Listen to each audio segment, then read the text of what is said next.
hope you all are having a wonderful holiday season and a wonderful December.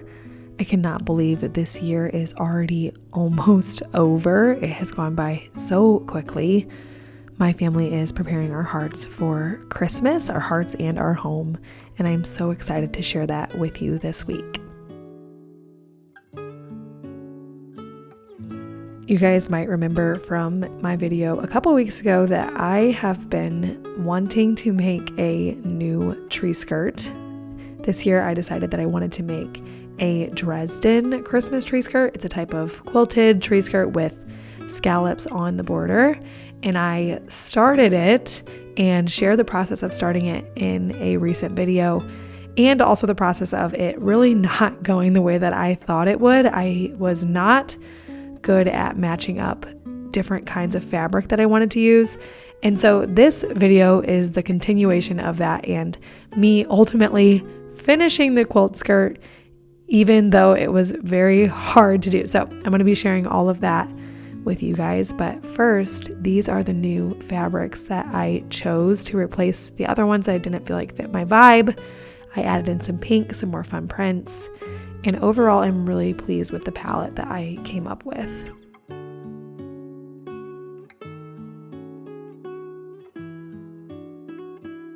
The more quilt projects that I attempt, the more I learn about patience and diligence. This project was not easy, and so that does make me all the more proud to show you the final result and share some of the lessons that I learned while making this.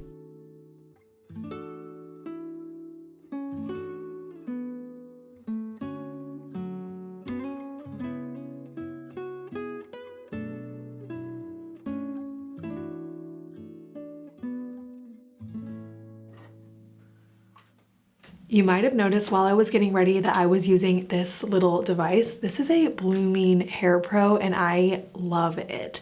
It uses red light therapy, vibration, and mist to give your hair a whole host of benefits, and also it feels so good while you are doing it.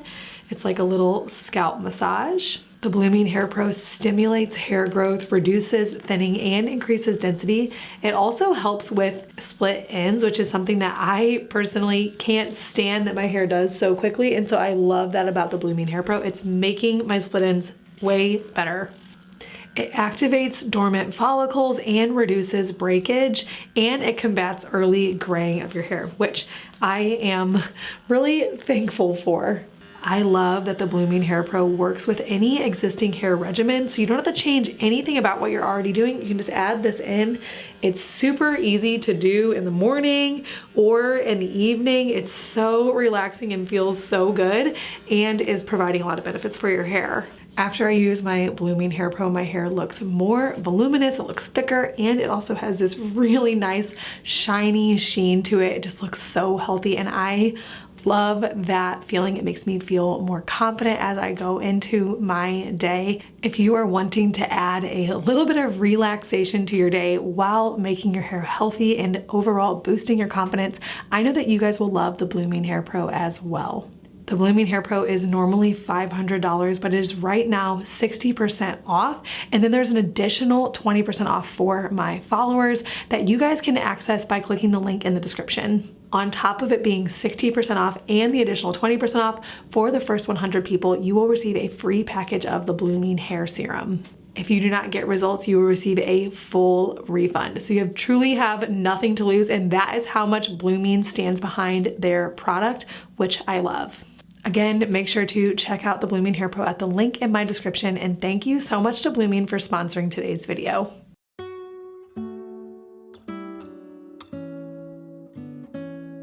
Before we jump headfirst into the quilting project, I want to share with you guys one of my favorite recipes. It is so easy to make and can be done last minute because it uses ground beef. So what we have on the menu for the night is ground beef bulgogi bowls. There is so much you can do with ground beef, but I honestly still struggle to cook with it. I just find that the flavor is very set. It's pretty bold. And so it's hard to like make it into just anything. And this recipe is one of my favorite ways to get a different flavor that you normally don't get to have with ground beef, but you get all the benefits of it being really easy to make. You can pretty much get the meat thawed within minutes, and it's pretty cheap. So this is definitely a winner in my book.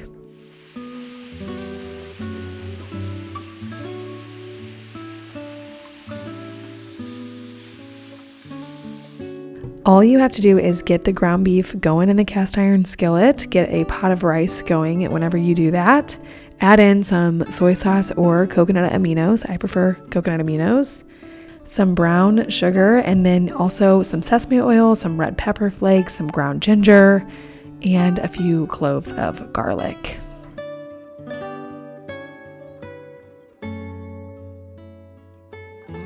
We found that this meal is heavily dependent on the toppings that you put on your bowl. So you start with a bunch of rice in the bottom of the bowl, add in the ground beef, and then we both love it with a fried egg with the yolk just a little bit runny. It adds this kind of like a sauce to it, but it's not a sauce. And then we also add in gochujang paste and kimchi. And this is a meal that we both eat so much that our stomach hurts afterwards. That's how much we like it, which I don't know that that's a good endorsement of the meal because no one wants their stomach to hurt, but it is so tasty that you will not be able to stop eating it. It is definitely a fan favorite around this house.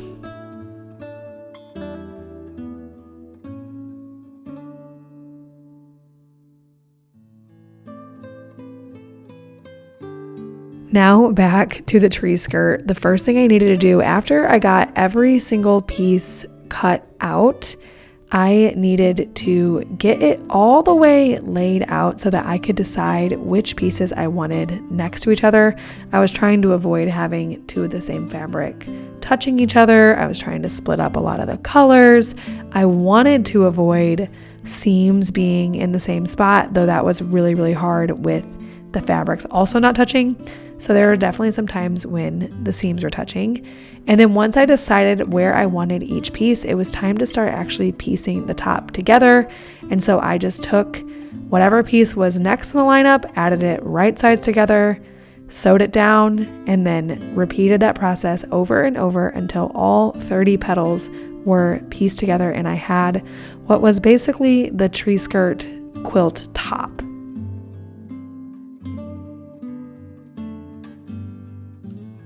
I have not attempted any quilting project this large before. I've always said that making a quilt sounds really, really hard. And to be honest with you, every time I say that, quilters say, no, making a dress sounds harder.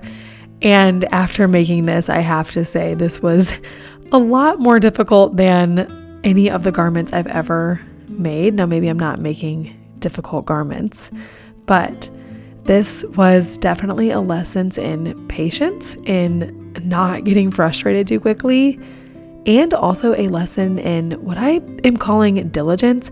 I learned that quilting is a lot of the same thing over and over and over again. And in that way, it can be a little bit rewarding, almost like homemaking is really repetitive. It's predictable, but it's still productive enough to make you feel really good and serve your family. This is definitely repetitive in its nature, and that is something that I don't think I fully realized and would not have realized without making this by myself.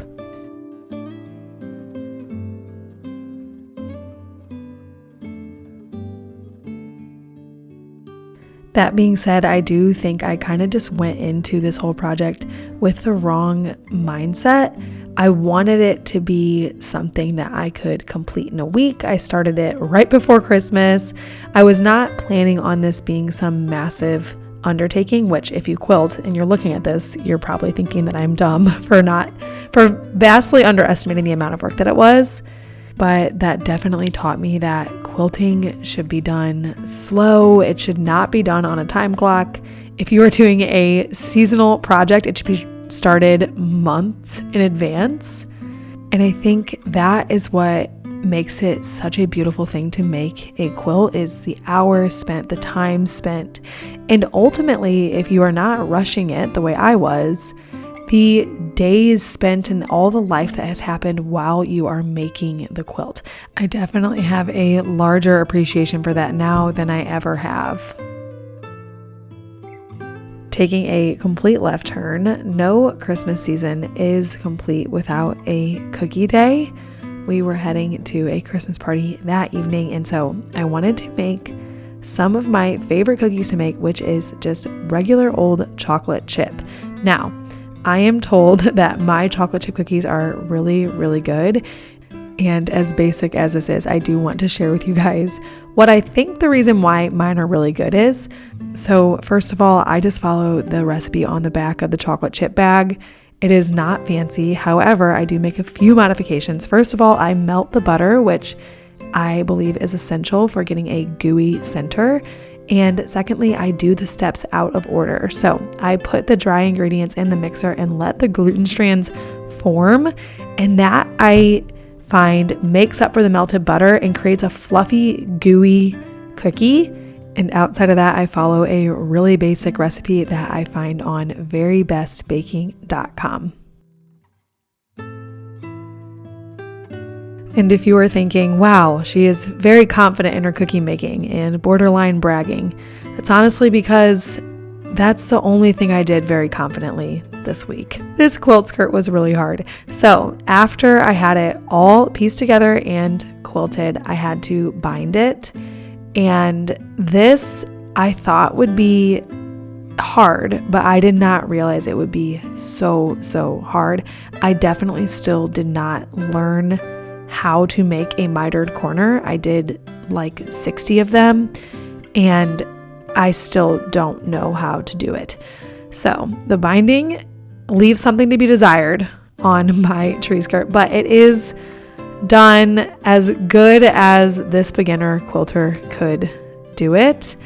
I tried my hardest, but this was definitely where the lessons in patience and frustration came in, because this is not an easy thing to do. Once I was done, I was so excited to get it under the tree and see it from afar. Despite its mistakes, I do believe that it is so pretty and we will love it for many years. I'm kicking myself for being so hard on myself while I was binding on it because it really is a beautiful tree skirt. I hope you have a lovely Christmas season, and thank you so much for joining me this week on our sweet sunny days. And don't forget to check out the Blooming Hair Pro at the link in my description.